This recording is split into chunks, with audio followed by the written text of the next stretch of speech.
வணக்கம், இது உங்கள் கற்றல் எளிது. இன்னைக்கு நம்ம இந்த வீடியோல வந்து blending techniques பத்தி பார்க்கலாம். blending அப்படின்றது வந்துட்டு letter sounds வந்து ஜாயின் பண்ணி வேர்டா ரீட் பண்றது, அதுதான் வந்து blending. ஸோ blending வந்து ரீடிங்க்கு ரொம்ப ரொம்ப இம்பார்ட்டன்ட். blend பண்ண தெரிஞ்சா மட்டும்தான் பசங்களால ரீட் பண்ண முடியும். சில குழந்தைங்களுக்கு வந்து நேச்சுரலாகவே அந்த எபிலிட்டி இருக்கும், blend பண்ணுற எபிலிட்டி இருக்கும். இப்போ நம்ம ஃபார் எக்ஸாம்பிள் பார்த்தீங்கன்னா, இப்போ நம்ம அந்த லெட்டர் சவுண்ட்ஸை சொன்னாலே அவங்களால அந்த வேர்டை ஃபார்ம் பண்ண முடியும். இந்த இப்படி நம்ம லெட்டர் சவுண்ட் சொன்னாலே அவங்களால பேட் அப்படின்னு டக்குன்னு வேர்ட் ஃபார்ம் பண்ணிடுவாங்க. நேச்சுரலாக அவங்களால பிளெண்ட் பண்ண முடியலன்னா நம்ம வந்து பிளெண்டிங் வந்து கண்டிப்பாக வந்து டீச் பண்ணணும், நம்ம வந்து பசங்களுக்கு சொல்லி தரணும். அண்ட் ப்ராக்டிஸ் வந்து ரொம்ப ரொம்ப இம்பார்ட்டன்ட். யாருக்குமே பிளெண்டிங் வராது அப்படின்றதுலாம் இல்லை, கண்டிப்பாக எல்லாராலையுமே பிளெண்ட் பண்ண முடியும். நம்ம வந்து 4 இயர்ஸ்க்கு மேலே தான் நம்ம வந்து பிளெண்டிங் ஸ்டார்ட் பண்ண போகிறோம். அதுக்காக 4 இயர்ஸ்லேயே பிளெண்ட் பண்ணோம் அப்படின்றது வந்து கம்பல்ஷன் கிடையாது. சில பேருக்கு வந்து 4.5 இயர்ஸ் கூட ஆகலாம். ஸோ நம்ம வந்து பொறுமையாக இருக்கணும் அது வரைக்கும். அண்ட் நம்ம சைடில் இருந்து நம்ம என்னெல்லாம் பண்ணலாம், பிளெண்டிங்க்கு எப்படி ஹெல்ப் பண்ணலாம் அப்படின்றது வந்து நம்ம பார்க்கலாம். 2 இம்பார்ட்டன்ட் விஷயம் வந்து நம்ம செக் பண்ணணும். ஃபஸ்ட்டு வந்து பிளெண்டிங்கில் அவங்களுக்கு ஸ்ட்ரகிள் பண்ணுறாங்க அப்படின்னா ஃபஸ்ட்டு நீங்கள் செக் பண்ண வேண்டியது அவங்க லெட்டர் சவுண்ட்ஸில் வந்து கான்ஃபிடென்ட்டாக இருக்காங்களா அப்படின்றது நம்ம பார்க்கணும். லெட்டர் சவுண்ட்ஸ் கான்ஃபிடென்ட்டாக தெரிஞ்சால் மட்டும்தான் அவங்களால பிளெண்ட் பண்ண முடியும். எப்படி கான்ஃபிடென்ட்டாக இருக்காங்க அப்படின்னு செக் பண்ணலாம் அப்படின்னு பார்த்தீங்கன்னா, இந்த மாதிரி ஃப்ளாஷ் கார்ட்ஸ் நீங்கள் யூஸ் பண்ணலாம். சப்போஸ் உங்ககிட்ட ஃப்ளாஷ் கார்ட்ஸ் இல்லை அப்படின்னா நீங்கள் ஜஸ்ட் சார்ட் பேப்பரில் கூட கட் பண்ணிவிட்டு இந்த மாதிரி ஆல்ஃபபெட்ஸ் நீங்களே எழுதிக்கலாம். ஸோ லோவர் கேஸ் லெட்டர்ஸ் தான் நீங்கள் வந்து கான்சன்ட்ரேட் பண்ணணும். இந்த மாதிரி காட்டும் போது நீங்கள் இப்படி ஃப்ளாஷ் கார்டு நீங்கள் இப்படி காட்டுறீங்க அப்படின்னா அந்த குழந்தை வந்து இம்மீடியட்டாக அடுத்த செகண்ட் அந்த சவுண்டை வந்து சொல்லணும். யோசிச்சாங்க அப்படின்னா கண்டிப்பாக அவங்களால பிளெண்ட் பண்ணவே முடியாது. ஸோ நீங்கள் இந்த மாதிரி காட்ட ஃப்ளாஷ் கார்டு காட்ட இம்மீடியட்டாக அவங்க சவுண்ட் சொல்கிறாங்களா அப்படின்னு செக் பண்ணணும். இது வந்து ரொம்ப ரொம்ப இம்பார்ட்டன்ட் பிளெண்டிங்க்கு. இது இல்லை அப்படின்னா கண்டிப்பாக அவங்களால பிளெண்ட் பண்ண முடியாது. பிளெண்டிங்கில் அவங்களுக்கு ஸ்ட்ரகிள் இருக்க தான் செய்யும். நெக்ஸ்ட் வந்து ஃப்ளாஷ் கார்ட்ஸ் வச்சு செக் பண்ணோன்னே நெக்ஸ்ட் இந்த மாதிரி ஒரே ஷீட்டில் எல்லா ஆல்ஃபபெட்ஸும் இருக்க மாதிரி நீங்கள் வந்து எடுத்துக்கலாம். இல்லை ஆல்ஃபபெட் சார்ட் கூட நீங்கள் யூஸ் பண்ணலாம். ஸோ இந்த மாதிரி இதில் வந்து நீங்கள் வந்து பாயிண்ட் அவுட் பண்ணுங்கள். ஒவ்வொரு லெட்டரையும் நீங்கள் பாயிண்ட் அவுட் பண்ண அவங்க வந்து அந்த லெட்டரை வந்து ஐடென்டிஃபை பண்ணணும், அந்த லெட்டர் சவுண்டை வந்து ஐடென்டிஃபை பண்ணணும்.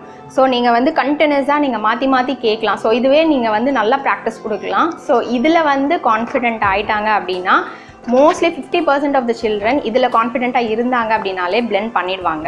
இந்த ஸ்டெப் முடித்தோன்னே நம்ம என்ன பண்ணலாம், இந்த ஸ்டெப் முடித்தும் சில பேருக்கு வந்து பிளெண்டிங்கில் வந்து கஷ்டமாக இருக்குது அப்படின்னு அந்த மாதிரி குழந்தைங்களுக்கு நம்ம வந்து என்ன பண்ணலாம் அப்படின்னா வந்து கான்சனன்ட் வவல், இப்போ சிவிசி வேர்ட்ஸ் எடுத்துக்கலாம். சிவிசி வேர்ட்ஸ் அப்படின்றது வந்து consonant vowel consonant words.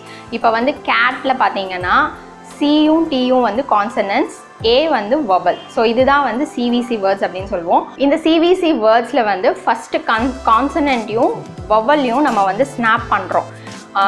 CA, இப்போ வந்து க ஆ கே, ஃபஸ்ட்டு இதை மட்டும் ஸ்னாப் பண்ணி இன்னும் அவங்களுக்கு ப்ராக்டிஸ் கொடுக்கலாம். ஸோ இந்த மாதிரி வந்து லிஸ்ட் இருக்குது. ஸோ இதுதான் வந்து அந்த லிஸ்ட்டு நீங்கள் வந்து பார்க்கலாம். ஸோ இந்த மாதிரி வந்து வவல்ஸ் 5 வவல்ஸ் வச்சு நீங்கள் வந்து கான்சனன்ட்டோட ஸ்னாப் பண்ணி அவங்களுக்கு இந்த மாதிரி ப்ராக்டிஸ் கொடுக்கலாம்.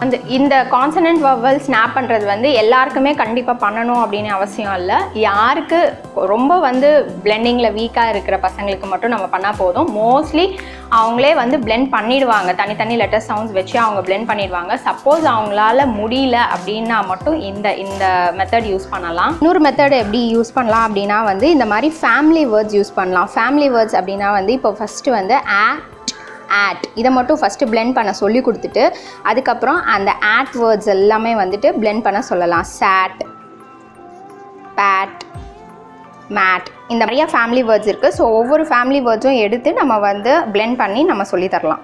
நெக்ஸ்ட் வந்து இந்த மாதிரி வேர்ட் கார்ட்ஸ் யூஸ் பண்ணலாம். இந்த வேர்ட் கார்ட்ஸில் வந்து ஒவ்வொரு லெட்டர் சவுண்டுக்கு கீழே ஒவ்வொரு டாட் இருக்குது. ஸோ அவங்க அந்த டாட்டை பாயிண்ட் பண்ணி அந்த லெட்டர் சவுண்ட் சொல்லி அவங்க வந்து ஜாயின் பண்ணலாம். இப்போ வந்து ட, இ, க், டிக், இந்த மாதிரி ஒவ்வொரு லெட்டர் சவுண்டுக்கும் அவங்க இந்த டாட் இருக்குது. ஸோ அந்த டாட்டை பார்த்து பாயிண்ட் பண்ணி அவங்க வந்து இந்த வேர்டை வந்து ஃபார்ம் பண்ணலாம். அண்ட் இன்னொன்று வந்து இதே வச்சுட்டு அவங்கள வந்து கிளாப் பண்ண சொல்லலாம் ஒவ்வொரு லெட்டர் சவுண்டுக்கும். இப்போ வந்து ட, இ, க், டிக், அந்த மாதிரி இப்போ ஒவ்வொரு லெட்டர் சவுண்டுக்கும் கிளாப் பண்ணால் ஸோ சும்மா ஒரு இன்ட்ராக்டிவ் வே ஆஃப் லேர்னிங் தான் இது. இந்த மாதிரி மெத்தட்ஸ்லாம் நீங்கள் யூஸ் பண்ணி பிளெண்டிங்க்கு வந்து ஹெல்ப் பண்ணலாம். ஸோ இது எல்லாமே நீங்கள் ஃபாலோ பண்ணணும் அப்படின்னு கிடையாது. உங்கள் குழந்தைக்கு எது சூட்டபிளாக இருக்கும். ஸோ ஒவ்வொரு குழந்தைக்கும் ஒவ்வொரு டெக்னிக் வந்து கிளிக் ஆகும். நீங்கள் ட்ரை பண்ணலாம், ஒன்றா ட்ரை பண்ணலாம். ஸோ எது வந்து சூட்டபிளாக இருக்கோ அதை நீங்கள் வந்து ஃபாலோ பண்ணிக்கலாம். பட் ஒரே ஒரு விஷயம் என்னென்னா வந்து லெட்டர் சவுண்ட்ஸ் மட்டும் கான்ஃபிடென்ட்டாக இருக்கான்னு செக் பண்ணிக்கோங்க. அதுலேயே மோஸ்ட்லி எல்லா குழந்தைங்களும் பிளெண்ட் பண்ணிடுவாங்க. இந்த வீடியோ உங்களுக்கு யூஸ்ஃபுல்லாக இருந்ததுன்னா லைக் பண்ணுங்கள், ஷேர் பண்ணுங்கள் அண்ட் சப்ஸ்கிரைப் பண்ணுங்கள் அண்ட் கூடவே பெல் பட்டன் கிளிக் பண்ணுங்கள் ஸோ தட் என்னோட வீடியோஸ் எல்லாம் நீங்கள் மிஸ் பண்ணாமல் பார்க்கலாம். நன்றி, வணக்கம்.